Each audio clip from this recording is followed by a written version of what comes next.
오늘 함께 나눌 말씀은 레위기 14장 4절에서 7절 말씀입니다. 제사장은 명령하여 정결하게 될 자를 위해 살아있는 정결한 새 2마리와 백향목화, 주홍색 실과 우슬초를 가져오게 하고, 제사장은 또 명령하여 그 새들 중 1마리를 흐르는 물 위에서 질그릇 안에서 잡게 할지니라. 살아있는 새에 관하여는 그가 그 새와 백향목과 주홍색 실과 우슬초를 가져다가 그것들과 그 살아있는 새를 흐르는 물 위에서 잡은 새의 피에 담가 나병에서 정결하게 될 자에게 7번 뿌려 그를 정결하다고 선언하고, 그 살아있는 새는 빈 들판에 놓아줄지니라. 정결하게 될 자는 자기 옷을 빨고 모든 털을 밀고 물로 몸을 씻을지니라. 그리하면 그가 정결하게 되리니 그 뒤에 그는 진영에 들어오고 자기 장막 밖에서 이레를 거할지니라. 아멘.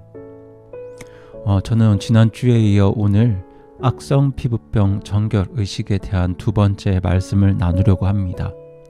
레위기 14장은 악성 피부병의 정결 의식에 대한 말씀으로 이 병의 정결 의식을 통해서 우리가 죄로부터 어떻게 정결하게 될 수 있는지에 대한 중요한 원리들을 말씀하고 있는데요. 오늘은 그 4가지 원리 중에서 2번째 원리에 대해 나누겠습니다. 이 2번째 원리는 죄에 대해서는 죽고 하나님에 대해서는 산자로 여기며 살라는 사도 바울의 권면과도 관련이 있습니다. 오늘 본문 말씀은 악성 피부병에 걸려서 부정하게 된 사람이 어떻게 치료되어서 다시 이스라엘에 복귀할 수 있는지 그 과정을 자세히 설명하고 있습니다. 피부병에 걸렸던 사람은 병에 나았다고 해서 무조건 이스라엘 백성들 진영 안으로 들어올 수 있는 것은 아니었습니다. 제사장의 진찰을 받아야 했습니다. 그래서 피부병의 그 환부가 나은 것이 확인이 되면 제사장은 병이 나은 사람에게 살아있는 새 2마리와 백향목화, 주홍색 실과 우슬초를 가져오게 해서 정결 의식을 행하게 됩니다. 여기서 백향목과 주홍색 실은 다시 존귀함을 회복한다는 뜻이고, 우슬초는 물을 뿌려서 모든 죄와 허물을 씻어낸다는 의미가 있습니다. 우선 제사장은 피부병이 나은 환자의 정결 의식을 성전에서 하는 것이 아니라 흐르는 시냇물 위에서 했습니다. 이렇게 하는 이유는 병으로 인해서 다른 이스라엘 백성들과 교제가 단절되고 추방되었던 그 부끄러운 과거를 모두 흘려보낸다는 의미가 있습니다. 그리고 그렇게 흐르는 시냇물 위에서 새 2마리 중 1마리를 죽이는데 그 새의 피를 병이 나은 사람에게 7번 뿌립니다.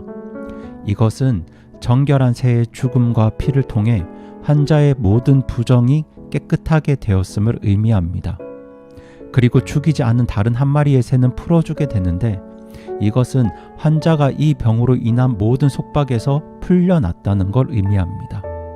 그런데요, 성도 여러분, 이 2마리 새가 보여주는 그림이 우리에게 너무나도 익숙하지 않습니까?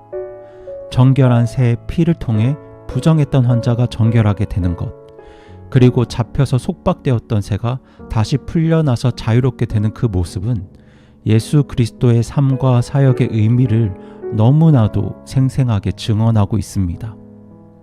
에베소서 1장 7절은 이렇게 말씀합니다. 그 사랑하시는 자 안에서 우리가 그분의 풍성한 은혜에 따라 그분의 피를 통해 구속 곧 죄들의 용서를 받았도다. 그리고 요한복음 8장 35절 36절은 이렇게 말씀합니다.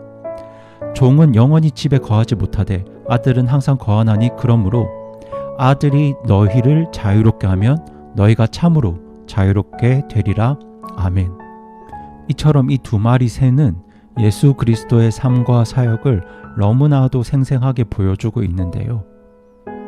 정결한 새의 피를 통해서 부정했던 환자가 정결해졌다고 선언되었던 것처럼 아무 죄도 없으신 예수 그리스도의 죽으심과 그 피를 통해서 우리들은 죄들의 용서를 받고 나음을 입었으며 정결하게 되었습니다. 그리고 예수님의 그 사건이 복음인 이유는 그분께서 우리의 죄를 위해 죽으셨을 뿐만 아니라 사흘 만에 다시 부활하신 것에 있습니다. 예수님의 죽으심과 피 흘림이 우리의 죄사함의 근거가 되었다면 예수님의 부활은 우리로 하여금 새로운 생명 가운데 살게 한 것입니다. 예수님의 부활을 통해서 우리는 영원한 생명을 얻게 되었고 죄와 죄의 형벌로부터 벗어나 참 자유의 삶을 살게 되었습니다. 그래서 사도 바울은 죄에 대하여는 죽고 하나님에 대하여는 산자로 여기며 살라고 우리에게 권면하고 있습니다.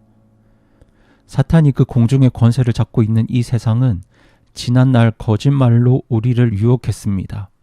자신만 생각하고 살라고 했고 눈에 보이는 것만을 추구하게 했습니다. 너에게 주어진 모든 것이 너의 것이기 때문에 너의 마음대로 살라고 그렇게 말했습니다. 그렇게 우리를 유혹했고 우리로 하여금 하나님을 떠나게 만들었습니다.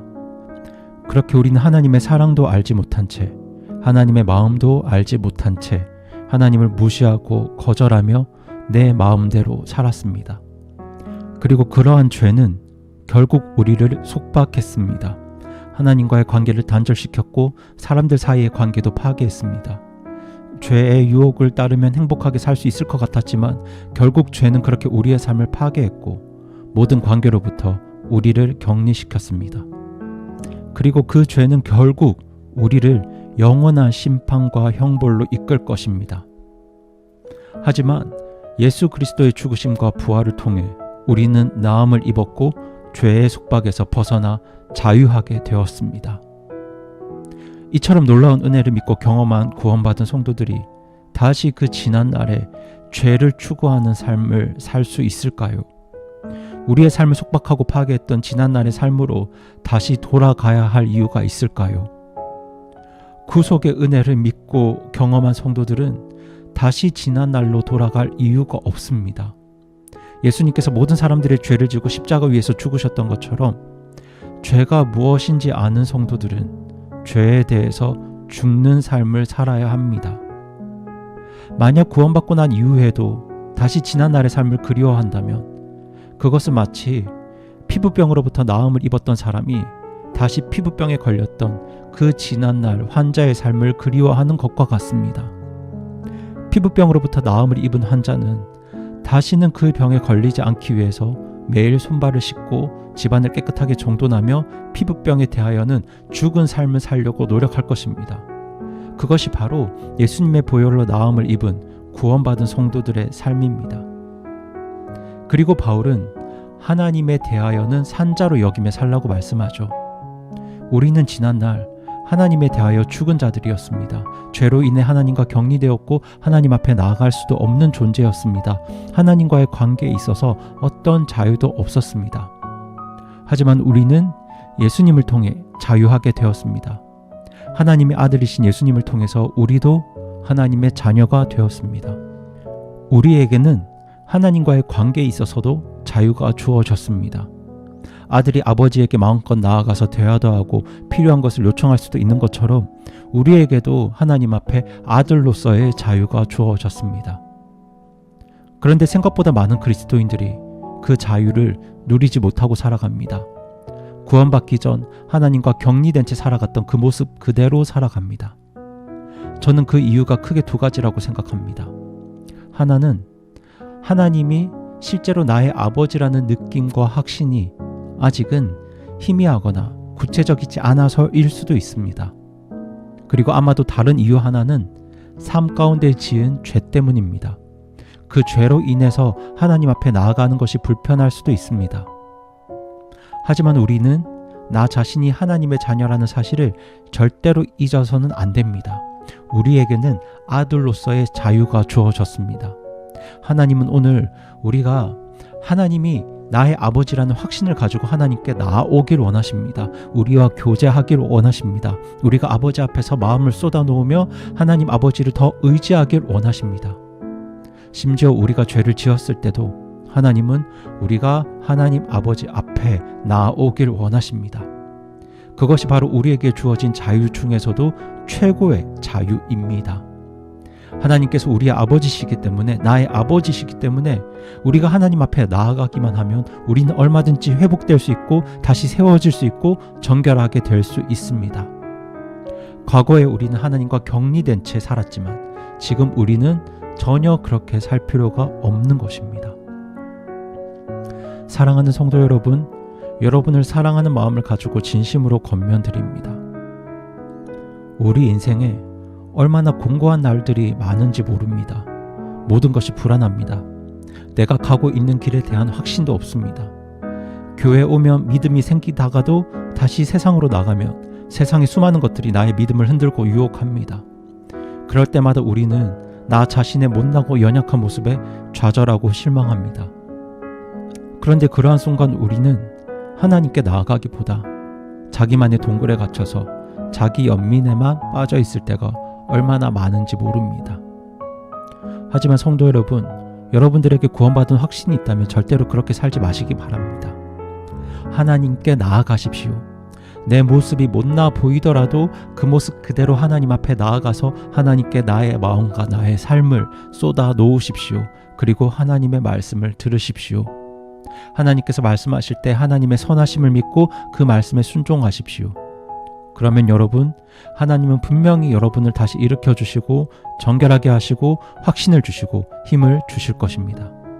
왜냐하면 저와 여러분은 하나님의 아들이기 때문입니다. 우리는 죄의 질병으로부터 나음을 입은 사람들입니다. 자유함을 얻은 사람들입니다. 우리는 그렇게 살 수 있습니다. 다시 하나님과 격리된 예전의 삶으로 돌아갈 이유가 전혀 없습니다. 들판을 자유롭게 날아다니는 저 새들처럼 하나님께 나아갈 수 있습니다. 우리의 삶이 그러하길 간절히 소망합니다. 그러할 때 하나님은 분명히 우리의 삶을 선하게 인도하시고 세워주실 것입니다. 그것이 바로 죄에 대하여는 죽고 하나님에 대하여는 살아있는 구원받은 성도의 삶입니다. 그렇게 죄에 대해서는 죽은 자로, 또 하나님에 대해서는 산 자로 하나님께서 예비하신 모든 복과 은혜와 평강을 누리는 저와 여러분이 되기를 간절히 소망합니다.